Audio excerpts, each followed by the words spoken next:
question. They cannot hear me because I was not speaking anything. We So are able to listen, Saurabh. We are able to listen you. I'm Chandra Prakash from Reliance Mumbai. okay. Thank Thank you. you very much, Thank sir. you. Thank you. So we'll start this session now while the participants keep on pouring in. So the session today is about high impact metabolomics research using Agilent 6546 QTOF instrument for comprehensive understanding of complex biological processes. So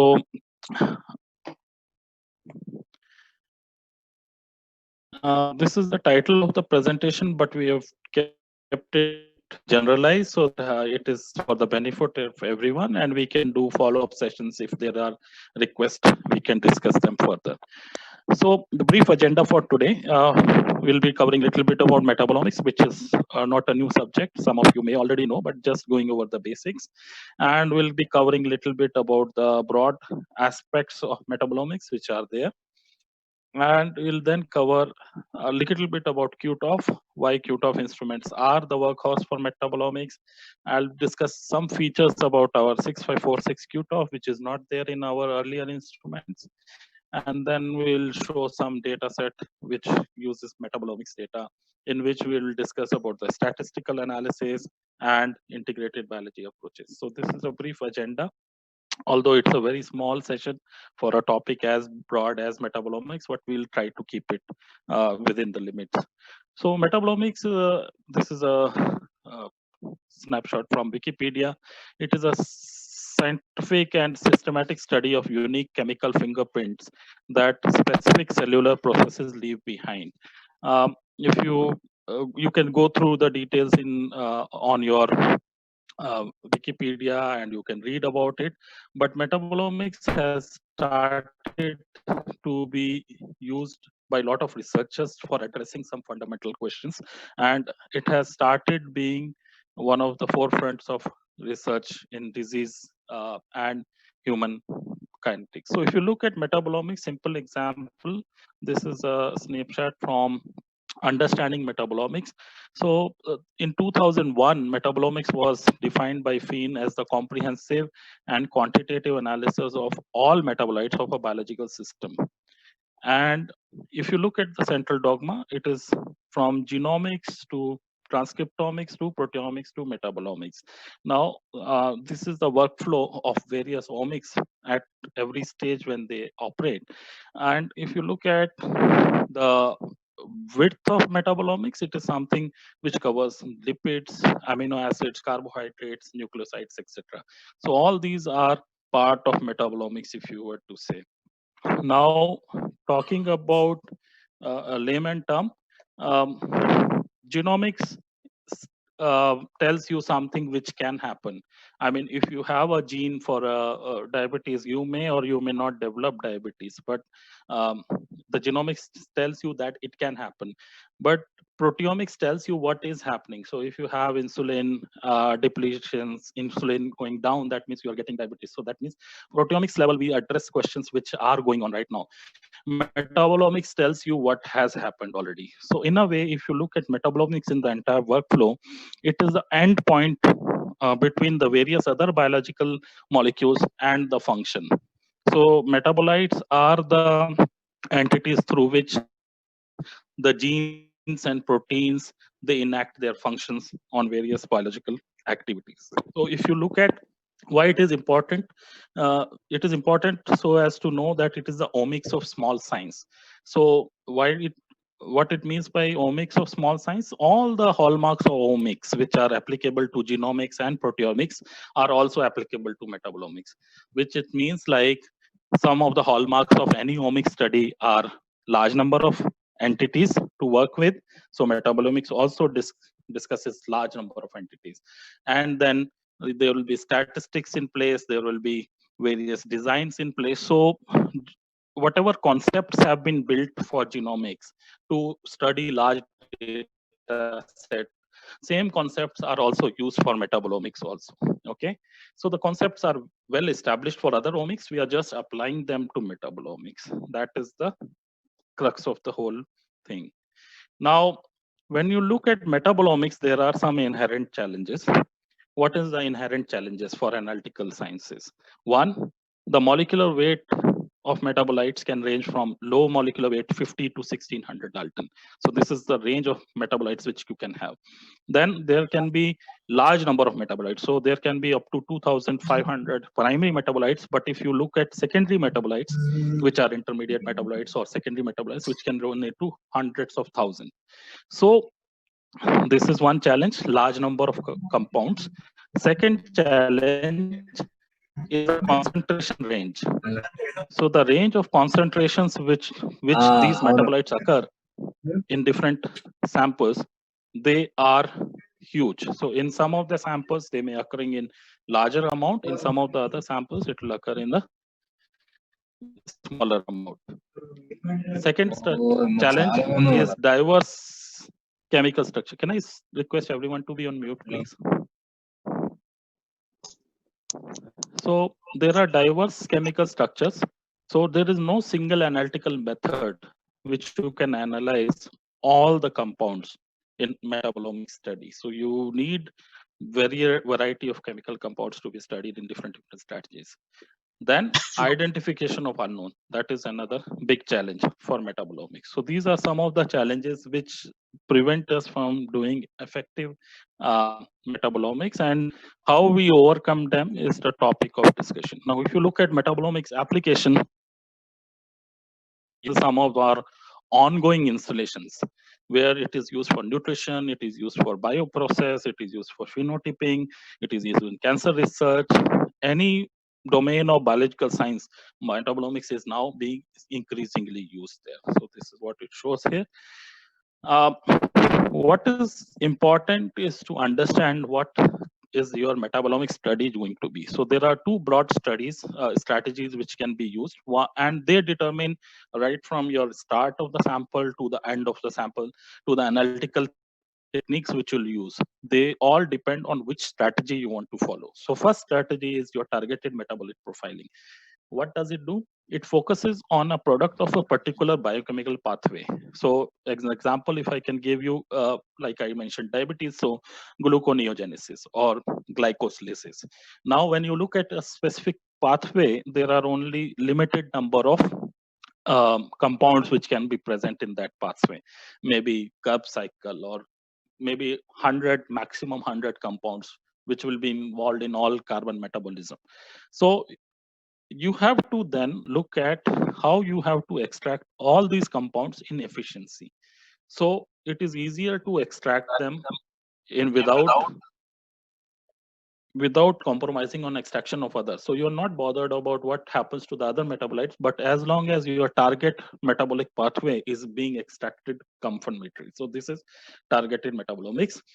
So additional purification steps may maximize selectivity and sensitivity. Now this is very specific, and if you this is how people used to do metabolomics earlier.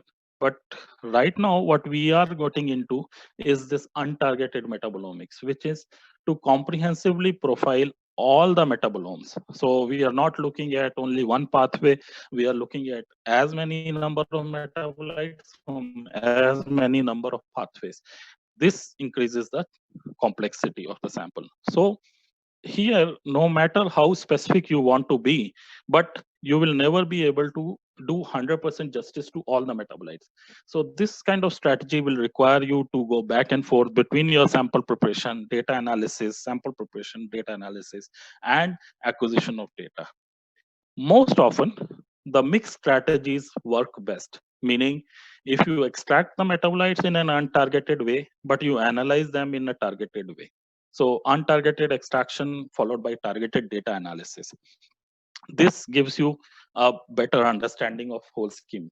But definitely one experiment is not metabolomics. You may have to do multiple experiments to get to entire picture. So general considerations for sample preparation for metabolomics.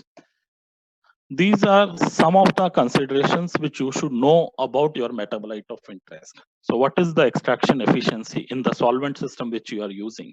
What is the extraction duration you want to use it for? What is the temperature, solubility, and stability?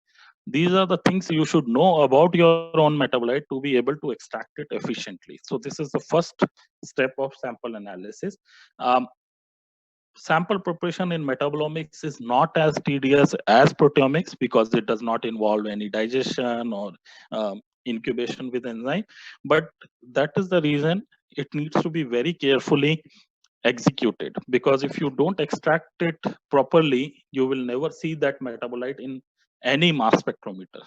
So if your sample does not contain a metabolite, you will never extract it. You will never see it in mass spectrometer. So first step is extraction. Then second step is the removal, because when you are extracting, you will be extracting a lot of things. So you will see removal of fine particle is the first step.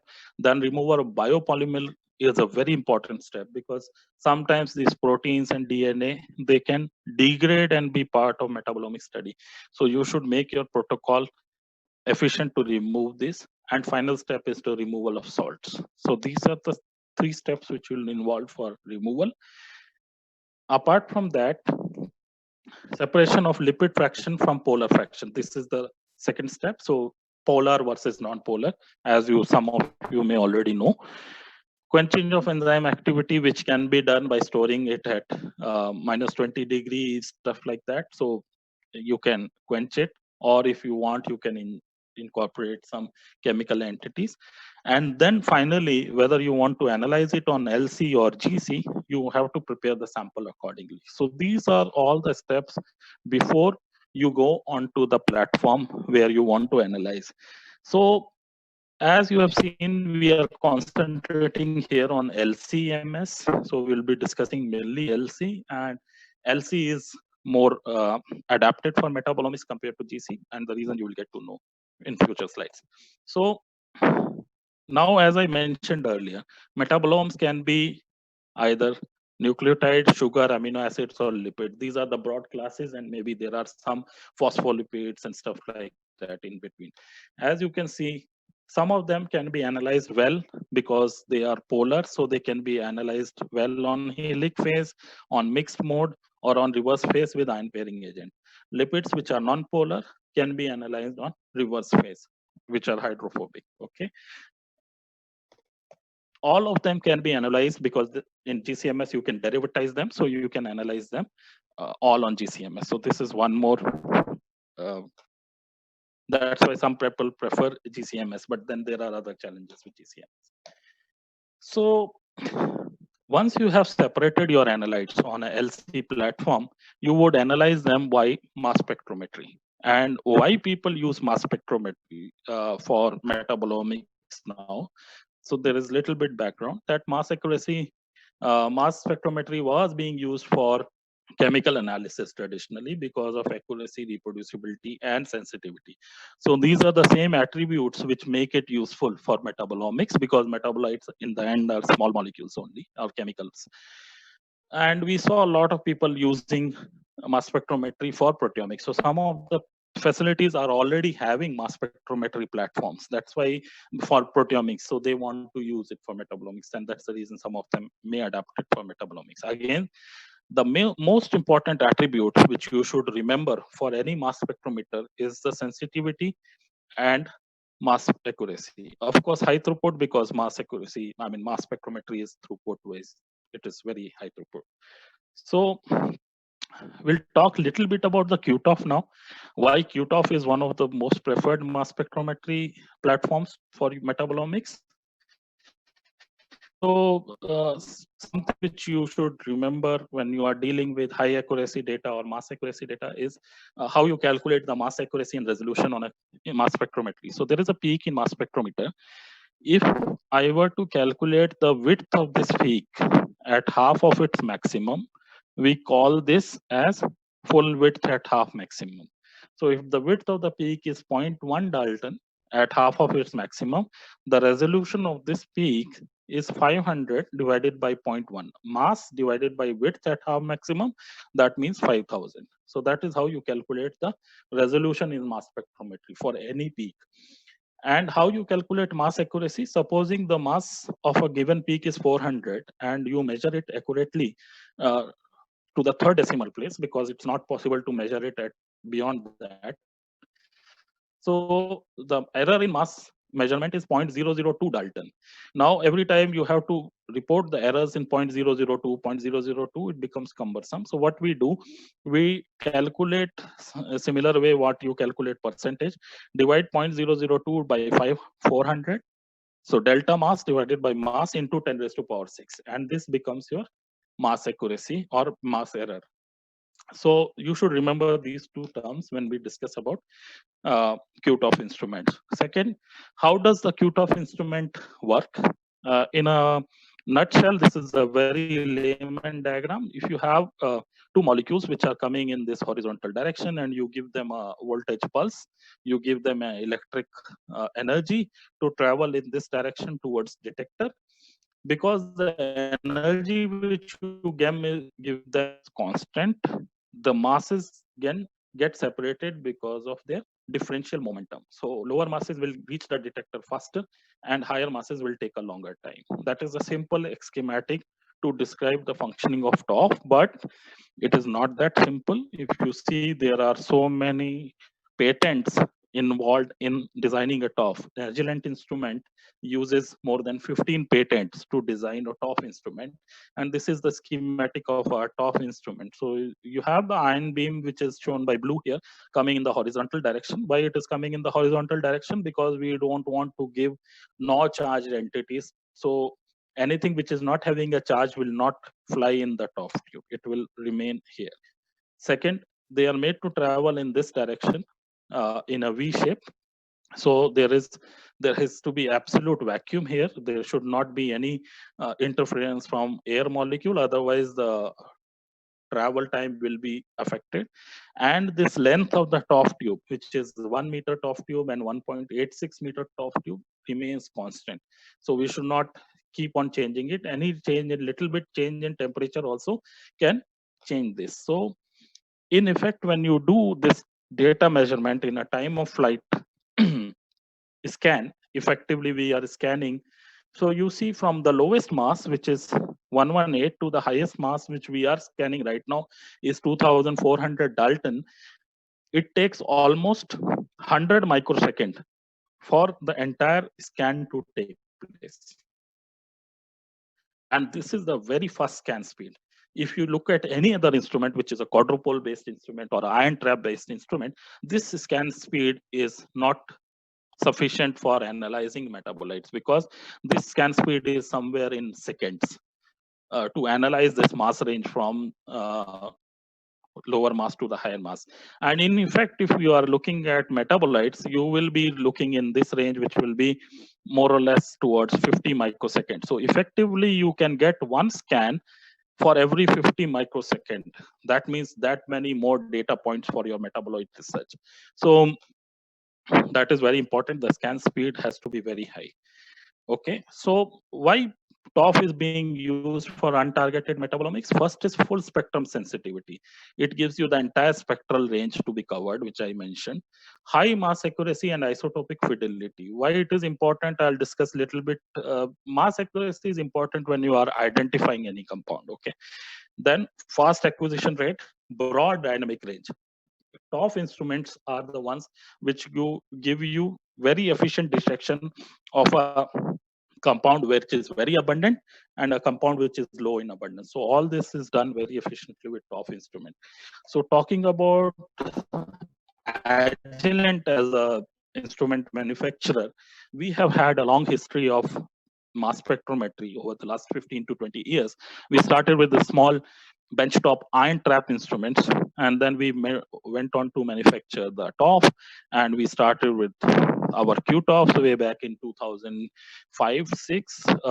We started with 6500 series QTOF, and we manufactured various other models. Some of you may be knowing this model, and we came out with the latest model, which is 6546 QTOF instrument. So we'll discuss a little bit about this and then see how it is useful for metabolomics. So what is the impact of 6546 instrument? Why it is useful for metabolomics? So you can see the instrument here. It is a high resolution at low mass range. what is the mass resolution? I'll come to this in the next slide. Then it has a broad dynamic range which covers wide range of metabolites.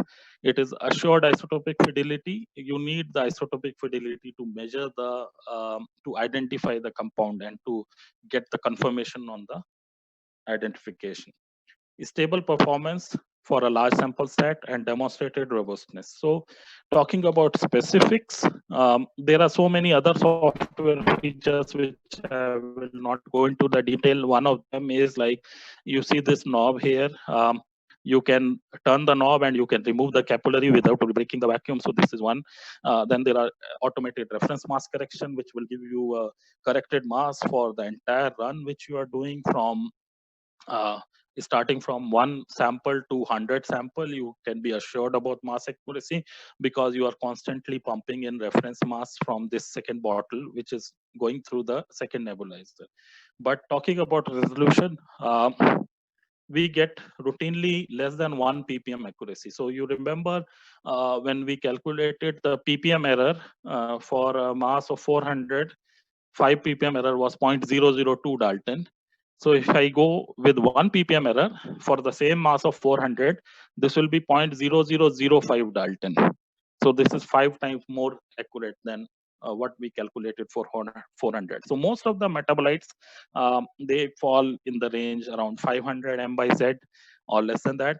So 1 ppm accuracy for 500 m by z is 0.0005.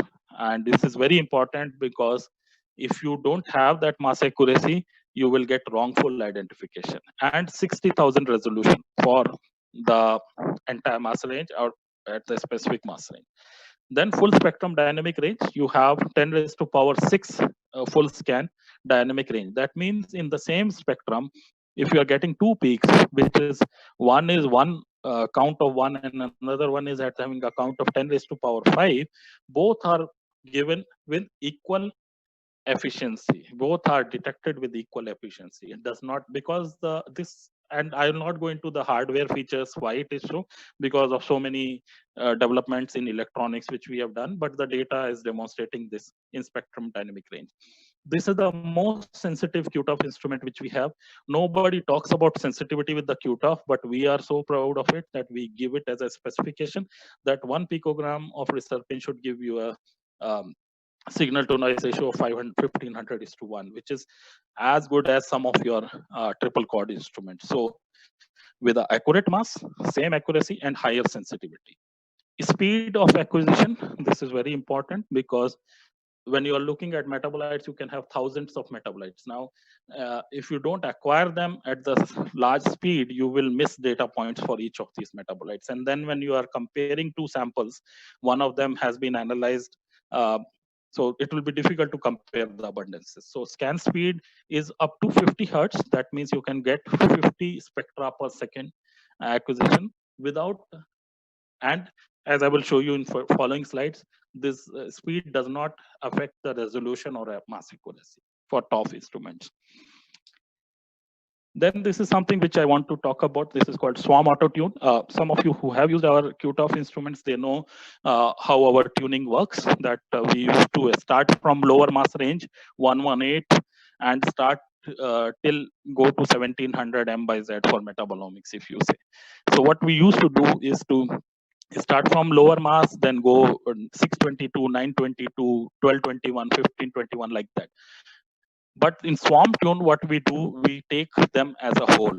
So this is a new tune which has come. It is much faster and it gives you the most robust tuning across all the masses rather than one by one. So it is very fast and accurate, and it gives you more coverage. There is another tune which is called Fragile Ion Tune, which is a standard feature. I'll also talk about that. Stages of optics and electronics. So much for the instrument feature. Now let's get to the data. So why we get sensitivity?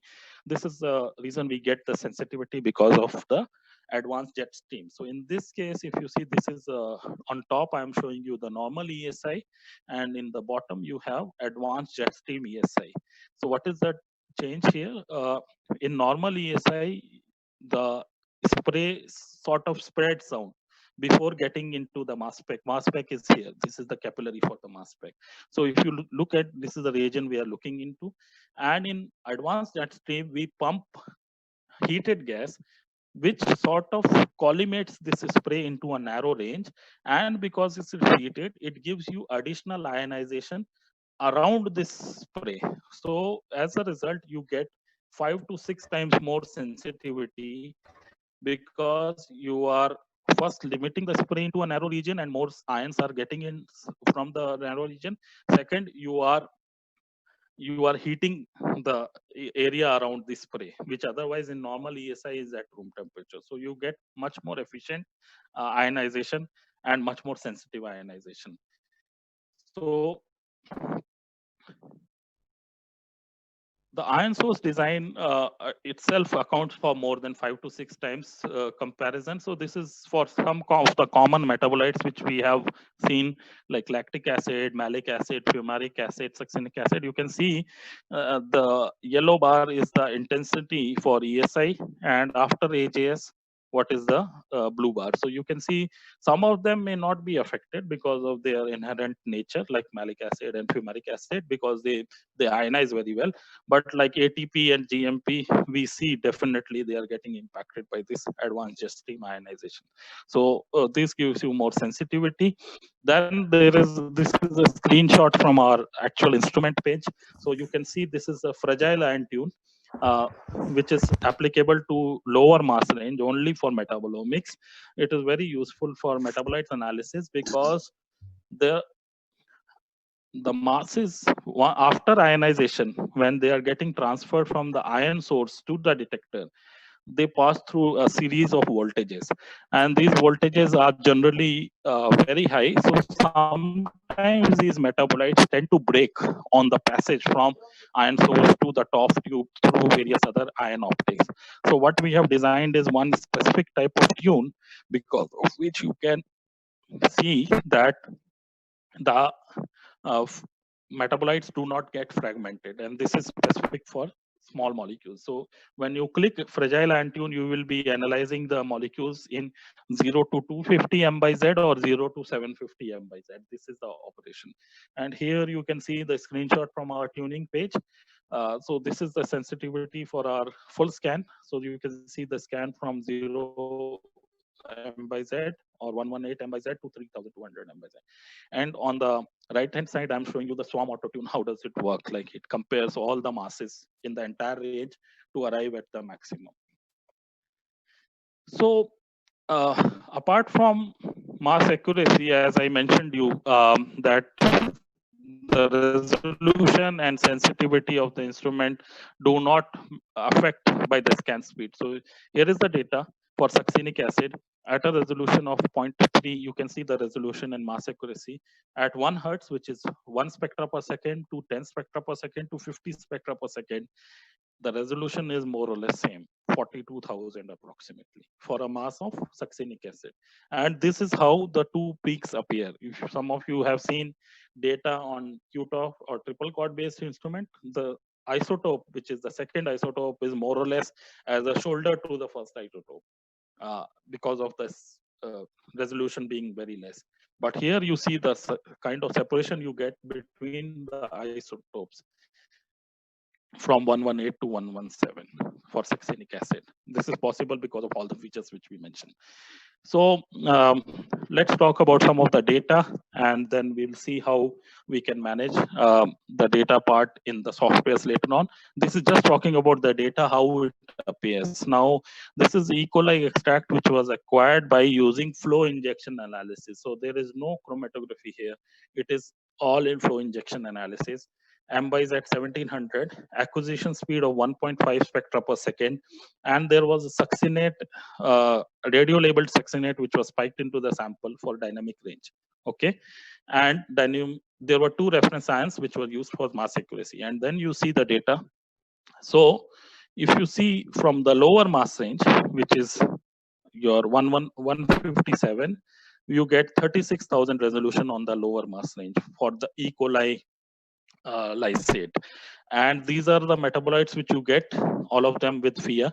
And for the higher mass range, for a metabolite which was 773, maybe some lipid, you see the resolution is more or less 50,000. So this shows the abundance here, the color coding. So you can see these are the metabolites which are detected without chromatographically separating them in just flow injection analysis.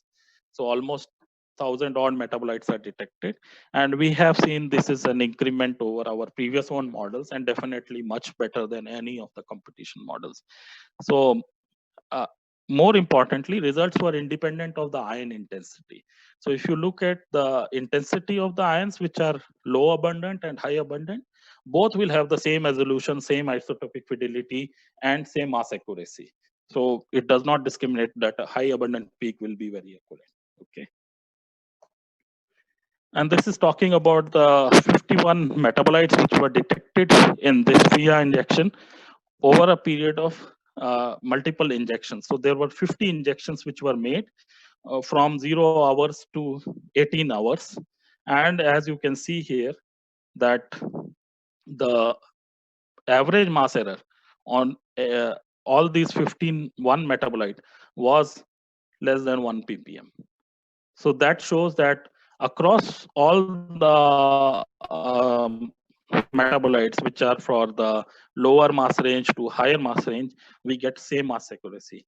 It does not depend on the mass range, it does not depend on the abundance. So this is very important because you need a readout which is unbiased for metabolomics, and this is given by 6546.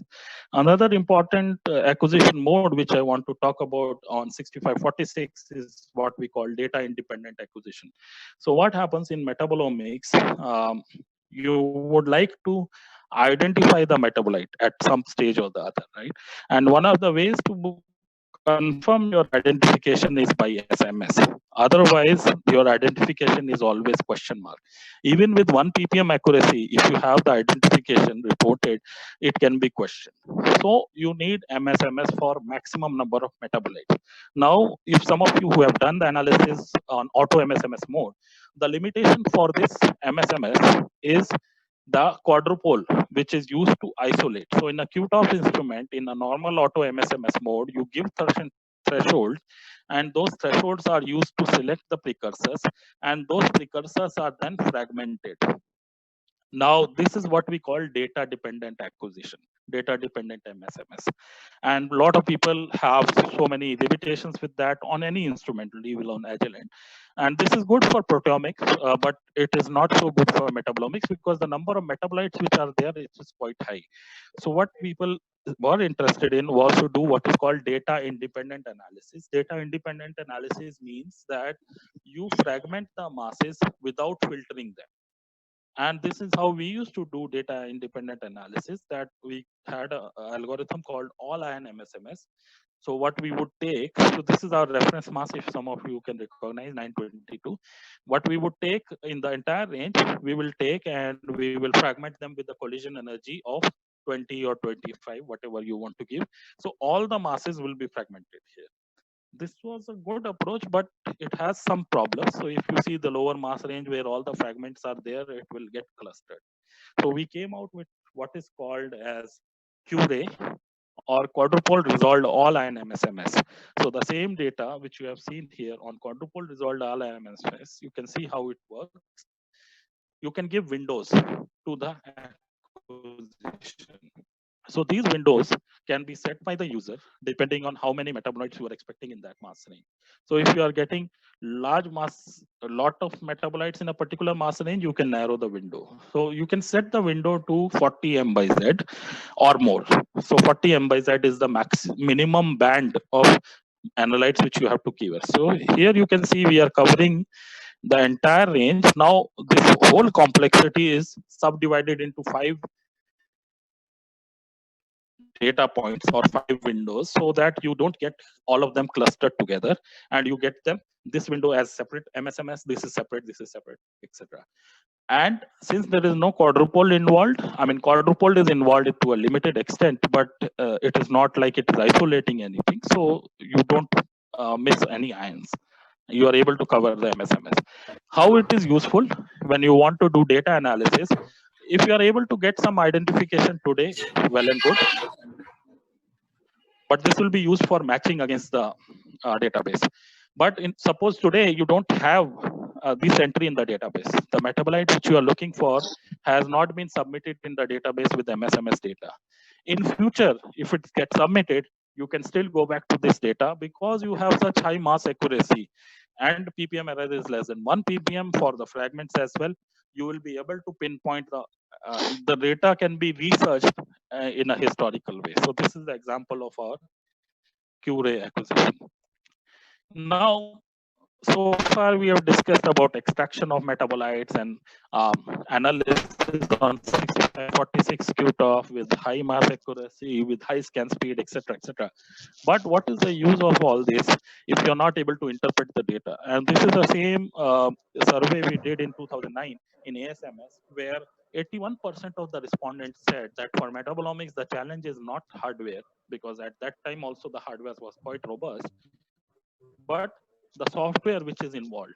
So compound identification was a major challenge because the databases were not optimal.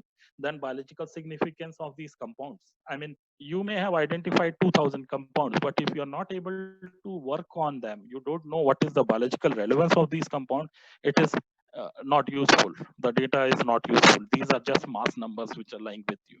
So we at Agilent have been working along those same lines, and these challenges still remain to a certain extent. But the software tools which we have developed help us to overcome that. So the remaining part of the presentation will work on how to interpret this data onto a software tools. So we will discuss a little bit about what is the challenge with compound identification.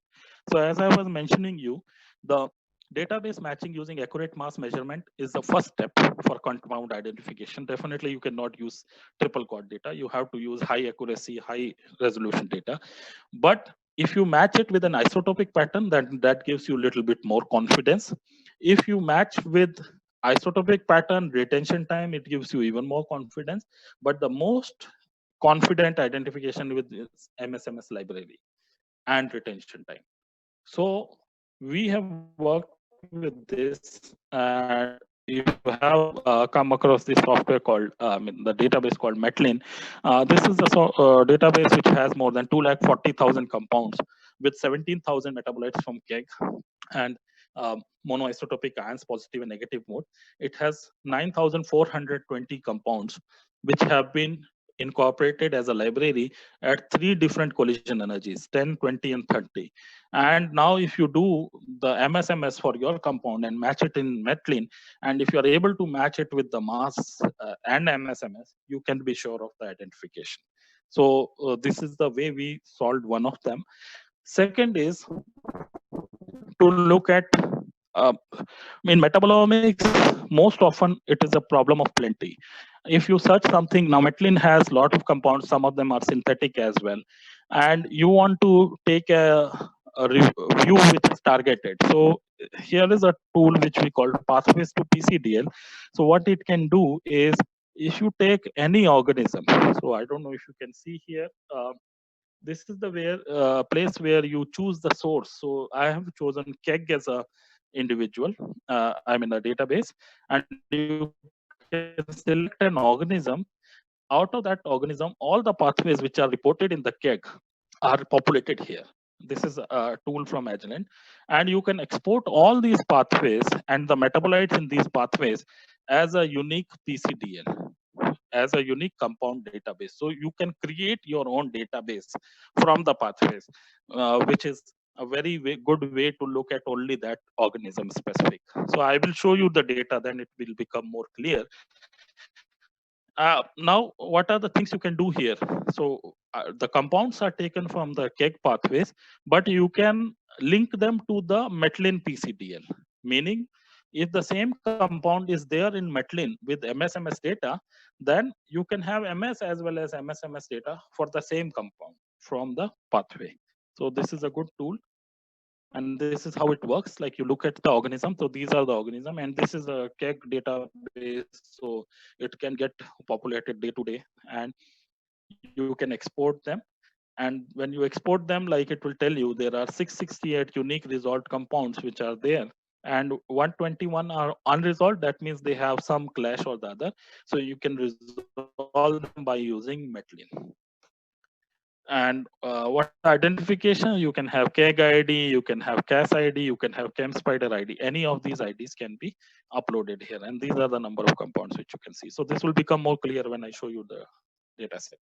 So this is for identification, and that is one of the workflows in identification.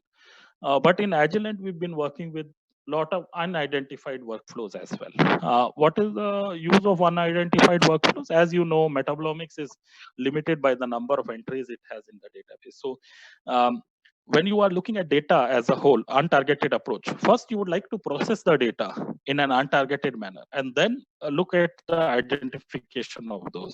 So for that, we have this common workflow, which is starting with GCMS or LCMS, depending on the instrument of choice. We have this common feature finding algorithm, which is called Profinder.